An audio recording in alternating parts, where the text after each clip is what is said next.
Il prefetto deve tener conto dei sindaci e le cooperative che gestiscono i profughi hanno perso il senso profondo della loro origine. Dopo la manifestazione pro accoglienza di giovedì, ieri sera a Recoaro il sipario si è alzato sul presidio No Profughi a cura del Comitato Cittadini Recoaro sostenuto da Prima Noi e dalla Lega Nord.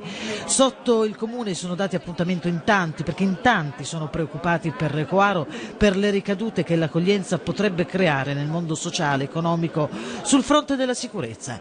Abbiamo subito l'arresto forzato di un'economia ormai in declino da anni, dicono i cittadini. Recoaro è a vocazione turistica, ricordano soprattutto gli esercenti, e l'arrivo dei profughi creerebbe un clima non disteso, proprio come è accaduto in altri comuni come Tonezza del Cimone. L'ipotesi di arrivo di altri migranti in paese da settimane divide la comunità, che comunque aspetta la sentenza del Tribunale di Vicenza, che dovrebbe pronunciarsi a inizio della prossima settimana sull'uso dell'immobile dell'albergo al Bersagliere, quello dove per 2 volte è stato appiccato il fuoco in passato. La struttura, che se ritenuta idonea, accoglierebbe 50 richiedenti asilo.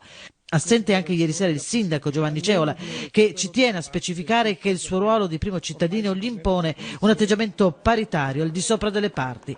Un sindaco è chiamato a rispondere di quel diritto di accoglienza che ogni comunità dovrebbe tener presente, dice, ma nel contempo è suo dovere tutelare la tranquillità dei suoi cittadini, che in situazioni come quella che si prospetta sicuramente verrebbe compromessa.